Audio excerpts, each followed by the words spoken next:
저는 여자친구랑 2년 정도 사귀다가 장거리 연애로 너무 만나기가 힘들어서 작년부터 동거에 들어갔습니다.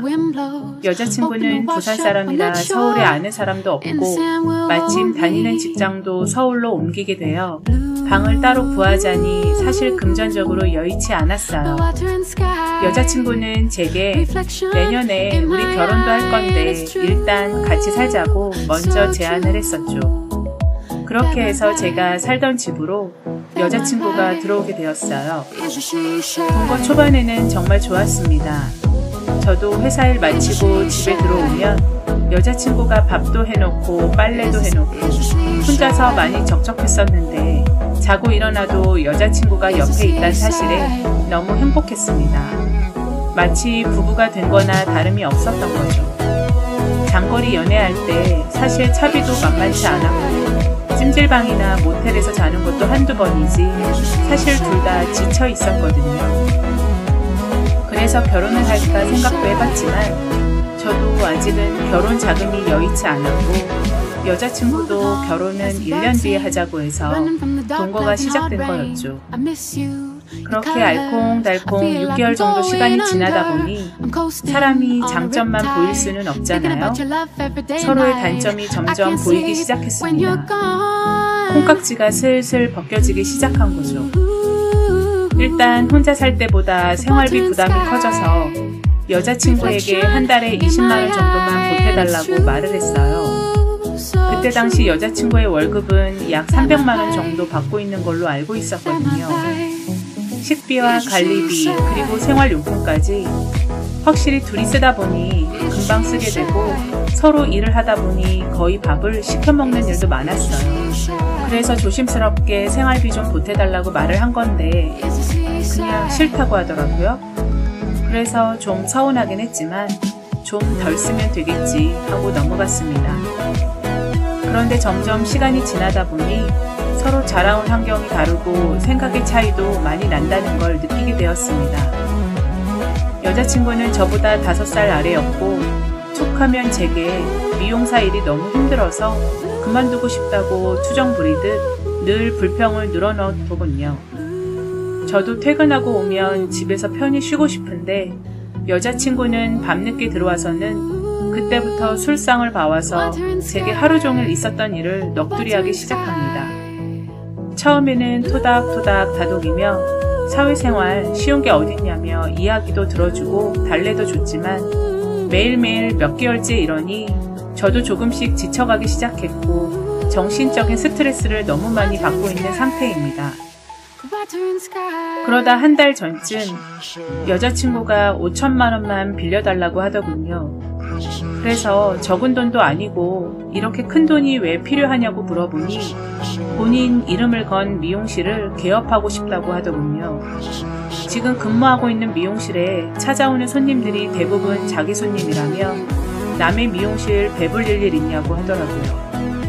그래서 미용실을 오픈하면 그 손님들 다 끌고 올 수 있고 단골 위주로 돈 벌 수 있다고 호언장담을 하더라고요.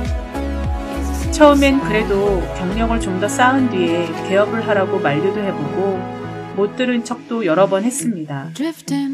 사실 여자친구가 미용사로 근무한 지 고3 졸업 후부터 시작했으니 지금 29살이면 거진 10년은 된 거지요. 그 동네에서는 그래도 나름 잘한다는 입소문은 나서 다른 미용실에서도 스카우트 제의를 몇 번 받은 기억도 있긴 합니다. 그래서 선뜻 5천만 원이라는 큰 돈을 빌려주기가 사실 꺼려지긴 한 것도 사실입니다. 결혼자금으로 모아둔 적금 3년 부은 거랑 주식에 돈 들어간 거 빼야 간신히 5천 정도 마련해 줄 수 있을 것 같았거든요. 가족 간에도 돈거래는 하는 게 아니라는데 전 결국 오랜 고민 끝에 여자친구에게 5천만 원을 빌려주기로 했습니다.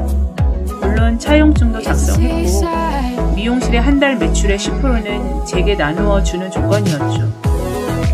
그리고 1년 뒤 안정이 되면 결혼을 하기로 약속을 했어요. 그렇게 부동산에서 계약자명은 제 이름으로 하고 돈은 제 통장에서 바로 송금을 하고 미용실 계약을 했습니다. 처음엔 가게 오픈하고 사람들한테 홍보하고 눈코 뜰 새 없이 바쁘더군요. 저도 퇴근하고 와서 미용실 정리나 청소를 좀 도와주기도 했고요. 그리고 미용실 안쪽에 작은 다락방을 하나 만들어서 손님이 좀 없을 땐 그곳에서 좀 쉬기도 하고 요즘 메이크업 자격증 딴다고 공부도 하기 시작한 것 같더라고요. 그래서 저는 열심히 곁에서 응원을 해줬었죠. 그렇게 조금씩 자리 잡고 단골도 늘고 손님들이 많아지다 보니 밤 11시나 돼야 들어오는 날도 많았고 다음날 아침 일찍 예약 손님이 있을 때는 다락방에서 자고 못 들어오는 날도 가끔씩 있었습니다. 그렇게 장사는 잘 됐고 여자친구는 혼자서 하기 너무 힘들다며 직원 1명을 써야겠다고 말하더군요. 그리고 미용 고등학교를 졸업하고 이제 막 성인이 된 20살 어린 남자 직원 1명을 구했습니다. 가게는 날로 매출이 늘었고 가끔씩 제가 미용실에 들러 셋이서 저녁도 먹고 청소도 도와주고 정말 가족처럼 지냈습니다. 그러다 며칠 전 결혼을 앞둔 예비 신부의 메이크업과 헤어를 예약받았다고 내일 새벽같이 일을 해야 돼서 그날 밤은 미용실에서 쪽잠을 잔다고 연락이 왔습니다. 단가가 크기 때문에 대충 여기서 자고 내일 머리 올려주고 집에 들어가겠다고 하더라고요.